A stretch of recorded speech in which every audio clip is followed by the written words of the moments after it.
"We always knew you'd figure it out," my mother said, stirring her coffee in my pristine, sunlit kitchen as if she hadn't thrown me out 14 years ago with nothing but a backpack and broken dreams. "Your father and I were just discussing how our tough love approach clearly paid off. My name is Rebecca, and at 32, I was watching my past casually waltz back into my life, uninvited and unannounced. Elaine and Richard, my mother and stepfather, had tracked me down after reading a business article about my company's meteoric success. When we saw your name in that magazine," Richard added, his eyes roaming my living room with thinly veiled greed, "we knew our parenting methods had finally borne fruit. Sometimes kids need a push to reach their potential." A push. That's what they called kicking me out at 18 because I chose the University of Michigan over Princeton. A full scholarship hadn't been enough for their lofty standards. "You'll never amount to anything if you settle for second best," they'd said while shoving my belongings into trash bags. Elaine took a sip of her coffee, glancing around. "The house looks expensive," she observed, her tone dripping with insinuation, as though my success were somehow her doing. "Though the neighborhood isn't quite what I would have chosen. You always did have unconventional tastes." I kept my face calm, though the memory surged. Those early years after they'd cut me off, the cramped one-bedroom apartment shared with 3 strangers, the nights I worked double shifts while scraping together enough for community college, the mornings I woke up exhausted yet determined to build something of my own. Every step I'd taken had been mine alone. "We've been thinking," Richard said, setting down his untouched cup. "Now that you've proven yourself capable, it's time we discussed repayment." My stomach tightened, though I kept my expression neutral. "Repayment?" "For raising you, of course," Elaine said, her voice sugary. "The private schools, the extracurriculars, the opportunities we gave you. We invested so much in your future, and it's only fair you show your gratitude now." I thought about those opportunities. The relentless pressure to be perfect. The constant criticism. How nothing I ever did was good enough. Every achievement came with a reminder of my inadequacies. "We've calculated it all," Richard said, sliding a thick folder across the marble island. 18 years of expenses, adjusted for inflation. A payment plan would be reasonable, considering your financial success. They sat there, in the sanctuary I'd built with my own hands, calmly discussing how I owed them for years of emotional manipulation. It was as if they believed they were entitled to a piece of my success, a success they'd told me I'd never achieve. Elaine opened the folder, spreading yellowed receipts and neatly typed lists across the counter. "We kept everything," she said proudly. "Private school tuition, violin lessons, summer camps, everything that shaped you into the successful woman you are today." I glanced at the papers, the memories flooding back. The private school where I'd been constantly compared to the star students. The violin lessons where the instructor's compliments were drowned out by my mother's critiques. The tennis camp where Richard's yelling had left me crying in a bathroom stall. "Tennis alone cost a fortune," Richard said, tapping a line of numbers. "And let's not forget the tutoring fees, which, while you didn't get into Princeton, clearly laid the foundation for your success." Elaine nodded in agreement. "If only you'd worked harder on your applications, though." That decision to settle for Michigan was the beginning of a very concerning trend. "I was valedictorian," I said quietly, the first words I'd spoken since they began their ridiculous presentation. "Of a public high school," Elaine shot back, waving a dismissive hand. "After all the money we spent on private education, transferring was a betrayal. We had such high hopes for you." I took a slow sip of my coffee, letting the silence stretch as their words hung in the air. Let them mistake my quiet for acquiescence. Let them believe they still held any power over me. Finally, I met their expectant gazes. "You're right," I said evenly, setting my cup down with deliberate care. "You did give me an education." Their faces lit with smug satisfaction. "And the most important thing I learned," I continued, standing to show them the door, "was how to succeed without you." Their shocked expressions were the only payment I owed. "Of your rebellion." Elaine's voice was icy, her stirring of coffee slow and deliberate, as if every action she made was a subtle critique. The rebellion she referred to as my decision to transfer to a public high school after a private school counselor flagged my anxiety and depression. Their response? Pull me out immediately. They couldn't risk their reputation being tarnished by a daughter with mental health concerns. We're asking for a reasonable return on investment, Richard said, leaning forward with his hands clasped. Say, 20% of your company's annual profits. Given your market valuation, that seems fair. Did you keep receipts for the month after you kicked me out? I asked, my voice steady. They exchanged uneasy glances. I don't see how that's relevant, Elaine began, her tone clipped. Oh, I do. Rising from my chair, I walked to my office and returned with a thick folder. Because I kept receipts too. I spread the papers across the kitchen island like cards on a poker table. Here's one for the motel room I slept in that first week. The clinic bill for when I got strep throat and couldn't afford antibiotics. And this, I said, sliding another sheet forward, is the record of the payday loan I had to take out to make rent that winter. Elaine's face tightened. That's all very dramatic. No, dramatic was throwing out your 18-year-old daughter because she got a full ride to Northwestern instead of Harvard. I interrupted, my voice calm but unyielding. What's dramatic is showing up here, 14 years later, expecting a return on investment for what should have been basic parental support. Northwestern, Elaine repeated, as if the word itself was offensive. All that potential, and you settled for. I didn't settle for anything, I cut her off sharply. I earned a full academic scholarship. Do you know what I did settle for? Sleeping on a friend's couch because I couldn't afford rent. Working 2 jobs and eating 1 meal a day to buy textbooks. Building something from nothing because you decided I wasn't worth supporting. Richard shifted in his seat, trying to regain control. Now, see here. No, you see here. I opened my folder wider, revealing more documents. I have everything documented. The date you changed the locks. The text message telling me I wasn't welcome back until I learned my lesson about mediocrity. The email where you warned my grandparents not to help me because I needed to face the consequences of my choices. Elaine's face paled, her earlier confidence faltering. We did what was necessary, she muttered, her voice barely audible. Necessary? I said, pulling out another sheet. Here's my college transcript, dean's list every semester, while working full-time. My business license issued 6 years ago. The lease for my first office, paid entirely by me.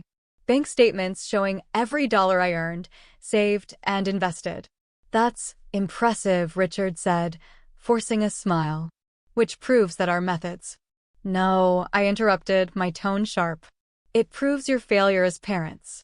I succeeded despite you, not because of you. Their confidence crumbled. Elaine's hands trembled as she began gathering her papers. You're being very ungrateful, she said weakly. Ungrateful. I laughed coldly. For what? The therapy bills I'm still paying? The panic attacks I had every time admissions season came up? The years I spent trying to believe I was worth something beyond a rejection letter. They had walked in expecting to find the scared 18-year-old they'd discarded. Instead, they'd found a woman who had built her life from the ground up and had the receipts to prove it. If anyone owes anything, I said, my voice steady, it's you. 14 years of absent parenting. Shall we discuss back pay for emotional damages? Elaine opened her mouth to retort, but had no words. I pulled out one final document, the one I'd been saving. Remember this? I asked, holding up a letter. The one you sent to Northwestern, trying to revoke my scholarship? Because I do. Silence. For once, they had nothing to say. To rescind my scholarship. My voice was calm, but the words hit like a hammer. Elaine and Richard both went pale. It was clear they hadn't expected that particular receipt to surface. We were only thinking of your future, Richard stammered, though his eyes remained fixed on the letter in my hand. Harvard would have, I prompted, raising an eyebrow. Would have what? I continued, my voice steady. Given me the strength I found on my own? The resilience I built working 3 jobs? The business sense I developed starting with nothing? I smiled, and for the first time, they looked truly unsettled. Harvard couldn't have taught me what you did, that the only person I can count on is myself. Elaine began gathering her papers with trembling hands. Clearly, you've become bitter, she muttered. No, I said, standing to my full height and meeting their eyes. I've become successful. There's a difference. And unlike you, I can prove exactly how I got here. Every step documented, every penny earned, every achievement accomplished without a cent of your money or a moment of your support. Richard attempted one last push. Now see here. We came to have a reasonable discussion about cashing in on success you tried to prevent? I interrupted. About claiming credit for achievements you actively sabotaged? I walked to the front door and opened it. I think we're done discussing anything. Elaine's voice rose. You can't just dismiss us. We're your parents. No, I said firmly. You're people who happened to share a house with me for 18 years. People who confused cruelty with motivation. People who threw away their daughter and now want to profit from her success. This isn't over, Richard threatened weakly. Actually, it was over 14 years ago when you changed the locks and told me not to come back, I said, holding the door open wider. The only difference is now I'm the one closing the door. They stood on my porch, looking lost, their carefully prepared receipts and arguments useless. They'd come expecting leverage, expecting to claim ownership of my success. Instead, they found a woman who had kept better records than they ever imagined. The fallout came quickly. Elaine launched a social media campaign, painting herself as the heartbroken parent of an ungrateful child. She posted old family photos, carefully curated to depict happy moments that had never existed. Each caption dripped with manufactured grief. All we ever did was push her to excel. Now she refuses to acknowledge our role in her success. But the comments were telling. Former teachers, old neighbors, even distant relatives began sharing their own stories of Elaine and Richard's parenting. Remember when you screamed at her during the school play because she got a supporting role instead of the lead? One teacher wrote. I was there when you made her practice tennis with a fever because champions don't take sick days, said another. Didn't you tell my daughter she was lucky to be mediocre because at least no one expected anything from her? Each comment revealed another crack in the narrative they'd tried to construct, the perfect parents who sacrificed everything for their child. Suddenly, there were witnesses to their abuse. Richard tried to regain control, reaching out to mutual acquaintances with their version of events. But he made a critical mistake. He put it in writing. We invested everything in that girl, he wrote in an email that quickly circulated. Private schools, lessons, camps. How were we supposed to know she'd end up successful without Harvard? We had to cut our losses. Cut their losses. Like I'd been a failed investment rather than their child. The final blow came from my Aunt Susan, Elaine's younger sister. She broke her years of silence and sent me copies of emails from 14 years ago, emails where Elaine had bragged about teaching me a lesson. Samantha needs to understand that second best isn't good enough, one email read. Northwestern is practically a community college. She'll regret this decision, and when she does, she'll come crawling back. But I hadn't crawled back. I'd built a life, a thriving business, a network of people who respected me, and a self-worth that no rejection letter or cruel parent could ever take away. Now, Elaine and Richard's carefully constructed story was unraveling, and the world was seeing the truth. The perfect parents had been nothing more than selfish opportunists. And I had the receipts to prove it. Better she learns now that failure has consequences, Elaine had written in an email to my Aunt Susan, referring to my decision to attend Northwestern instead of Harvard. I added those emails to my growing file, not for revenge. I had nothing to prove to them anymore. They were a reminder of how far I'd come and how much I'd overcome. My company continued to thrive, garnering attention for its innovative approach and rapid growth. A business magazine profiled my unconventional path to success, highlighting how I'd built everything from scratch. During the interview, the reporter asked about my parents. Some people teach you how to succeed, I replied carefully. Others teach you how to survive. I'm grateful for the lesson I actually needed. The article went viral, not for the details of my business success, but for what it revealed about resilience, redefining family, and rising from rejection. A week after the article was published, Elaine and Richard tried one last approach. They showed up at my office unannounced. My receptionist, who had been briefed about them, immediately called security. "Just 5 minutes," Elaine pleaded as the guards arrived. "We've been doing some thinking." I stepped out of my office, folding my arms. "Let me guess," I said. "You've realized your mistakes. You're sorry. You want to make amends." Richard nodded eagerly. "We were too harsh. We see that now. But everything we did was to push you toward greatness." "No," I corrected them. "Everything you did was to satisfy your own egos. Harvard wasn't about my future. It was about your bragging rights." "That's not fair," Elaine protested. "We sacrificed everything for you." "You sacrificed nothing," I said, my voice firm. "You threw away your daughter because she didn't fit your narrative of perfection. And now that she's successful despite you, you want to rewrite history." My employees had stopped pretending to work. They watched from their desks as the scene unfolded. Many of them already knew my story. I'd made a point of fostering a company culture that valued growth over perfection, support over criticism. "We're still your parents," Elaine tried again, her voice wavering. "No, you're not," I said. "Parents don't abandon their children for choosing the wrong Ivy League school. Parents don't try to sabotage their children's scholarships.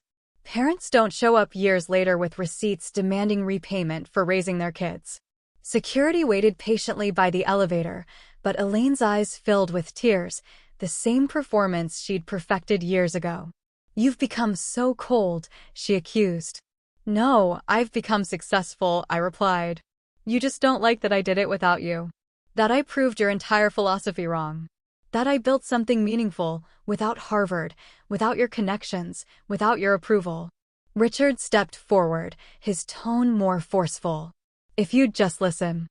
I did listen, I interrupted, my voice steady but sharp. "For 18 years, I listened to every criticism, every demand, every declaration of my inadequacy. Now it's your turn to listen. Get out of my office, get out of my life, and take your receipts with you." As security escorted them out, Elaine made one last desperate attempt. "You'll regret this when you have children of your own." I watched them disappear into the elevator, thinking about the kind of parent I would be, someone who celebrated effort over perfection, resilience over prestige, and growth over grades. 6 months after the office confrontation, my company launched a scholarship program for students who had overcome significant obstacles to pursue their education. The first recipient was a girl who had been kicked out by her parents for choosing a state university over their preferred private college. The irony wasn't lost on anyone. Elaine tried to take credit for the initiative, posting a long message on social media about how her tough love had inspired me to help others. "All we ever did was push her to excel," she wrote. "Now she's giving back to others, just like we taught her." My Aunt Susan sent me screenshots of the post along with years of emails she had saved documenting the truth. "Your mother's trying to rewrite history," Susan wrote. I smiled, not with anger but with peace. Elaine's attempts to claim credit only highlighted the contrast between who she was and who I had become. The records I had, my achievements, my resilience, and the people I now supported, spoke louder than her false narratives ever could. And for the first time, I felt free. Elaine was rewriting history again. But this time, people weren't buying it. "She's trying to claim your scholarship program proves they were right," Susan said over lunch, shaking her head. "They're saying their methods taught you the value of education." I smiled, thinking of the newest scholarship recipient's acceptance letter I had just signed. "They taught me something, all right," I said.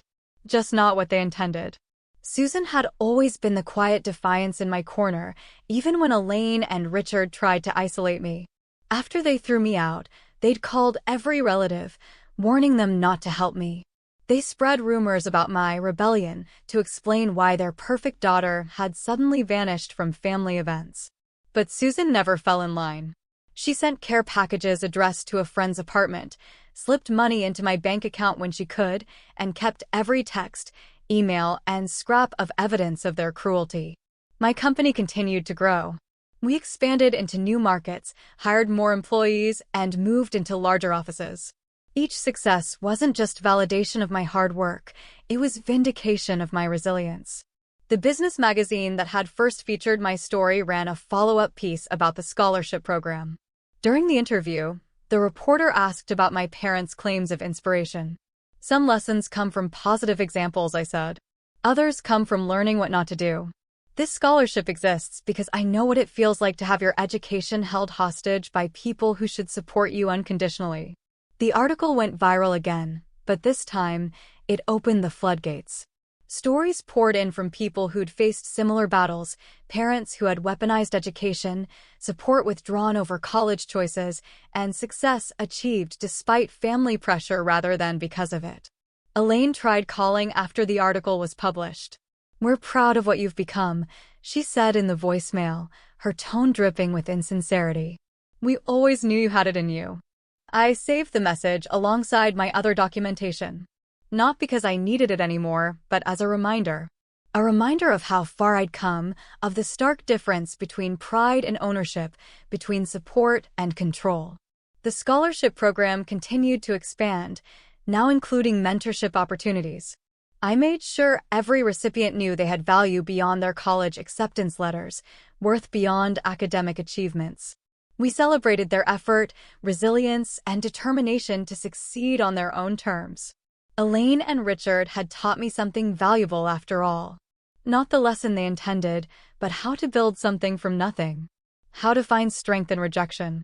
How to turn pain into purpose. At a scholarship award ceremony, one of the recipients asked me what had inspired me to start the program. Looking out at the young faces in the audience, each carrying their own story of family pressure and conditional love, I finally found the words I had been searching for. Success isn't just about where you end up, I told them. It's about how you get there and who you become along the way. Sometimes, the hardest lessons teach us the most important things, not because of what others wanted us to learn, but because of what we discovered about ourselves. Elaine and Richard watched the ceremony's live stream, I knew, because they immediately posted about it, trying once again to claim credit for my charitable nature. Their attempts at reputation management backfired spectacularly. One of my former classmates commented, "Weren't you the ones who told everyone not to help Samantha when she was homeless after you kicked her out?"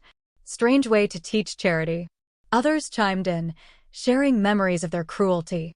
"I remember them bragging about cutting her off," another wrote. "Now they're proud?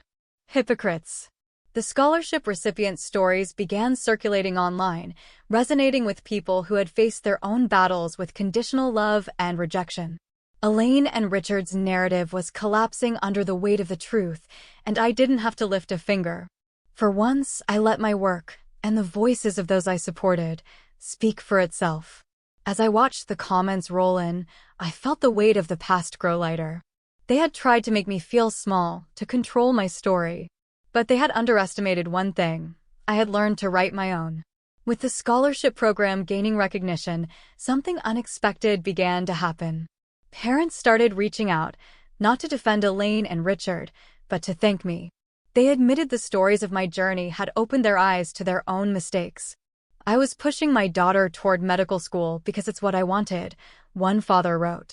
"After reading about your scholarship program, I finally asked what she wanted.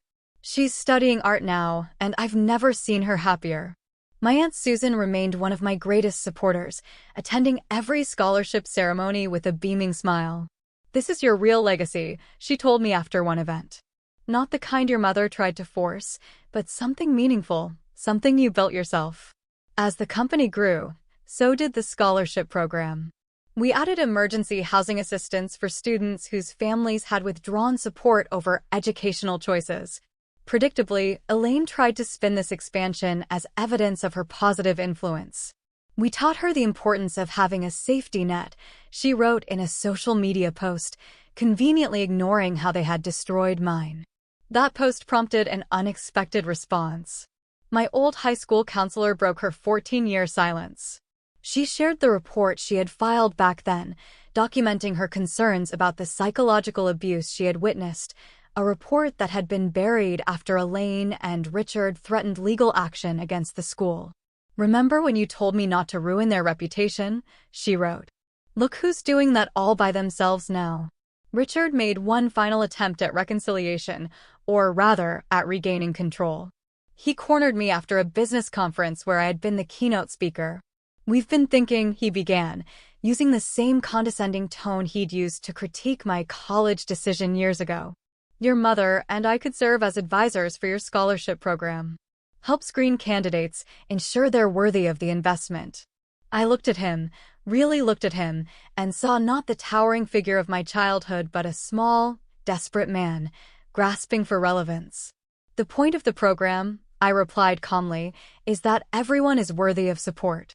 "That's precisely what you never understood." The scholarship program's 5th anniversary celebration brought unexpected closure. Local media covered the event, interviewing past recipients who had gone on to successful careers or started their own businesses. They didn't just speak about financial support, they spoke about learning their worth wasn't tied to their parents' expectations. Elaine and Richard weren't present at the event, and for the first time, their absence didn't matter. The legacy they had tried to force through Ivy League aspirations had been replaced by something far greater, a community of young people empowered to define success on their own terms. During the celebration, a young woman approached me. She had been one of the program's first scholarship recipients. Now, she had graduated and launched her own small business. "My parents reached out last week," she said. "They told me they're proud of me and that they finally understand why I chose my own path. Your story helped them see what they almost lost." I thought of Elaine and Richard. They still posted occasionally about their supposed role in my success, still tried to rewrite history. But fewer and fewer people believed them. Their influence had faded, not through confrontation, but through the simple power of truth. The lives of scholarship recipients stood as living proof that their methods had been wrong. At the program's 5th anniversary, we introduced a new tradition. Each scholarship recipient received a journal inscribed with a single message: "Your worth isn't measured by others' expectations." It was the message I had needed at 18, now passed forward to others who needed it just as much. My final interaction with Elaine and Richard came through a certified letter. The envelope arrived unexpectedly, addressed in my mother's familiar handwriting. Inside, I found a single page. They weren't asking for money or demanding credit this time. Instead, it was a letter of apology. "We see now that we were wrong," it read. "We can't change the past, but we hope you'll let us be a part of your future." I stared at the letter for a long time before carefully placing it in the same file as their other correspondence. Not out of bitterness, but as a reminder. A reminder of how far I had come, of what I had built despite them. I never responded. Some bridges are better left burned. Elaine and Richard's final attempt to control my narrative came in the form of a legal notice. They had decided to update their will, leaving me their estate, but with conditions. I would need to publicly acknowledge their vital role in my success, rename the scholarship program to include their names, and grant them positions on the foundation's board. I sent back a simple response: "No, thank you. I succeeded without your inheritance once. I'll continue to do so." By then, the scholarship program had grown beyond anything I'd ever imagined. It had supported hundreds of students who defied family expectations and pursued their own dreams. Each success story was a quiet yet powerful rebuttal to the idea that love should be conditional, that support should hinge on college acceptance letters or prestigious choices. During a mentorship session, a student asked, "Do you ever regret not getting into Harvard?" I paused, looking around at what I'd built, not just a thriving company, but a foundation that empowered others to rise above rejection and find their own paths. "Harvard might have given me a degree," I replied. "But this journey gave me something far more valuable, proof that we are all worthy of support, no matter which path we choose." Elaine's last social media post about me remained unanswered. She had written, "A mother's love is shown through high expectations." Beneath her words, hundreds of comments from scholarship recipients shared a different message. True love supports without demands, believes without conditions, and celebrates without keeping receipts. Their voices were louder than hers now. And for the first time, I felt truly at peace. As I reflect on my journey, I realize how powerful it is to rewrite your own story. The support and love I found, not from those who claim to have shaped me, but from those who believed in me unconditionally, have been my greatest strength. Now, I want to hear from you. Tell me, What moments in your life have taught you the value of resilience?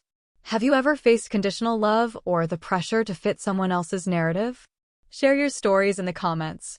Together, we can build a community that celebrates growth, not perfection, effort, not expectations.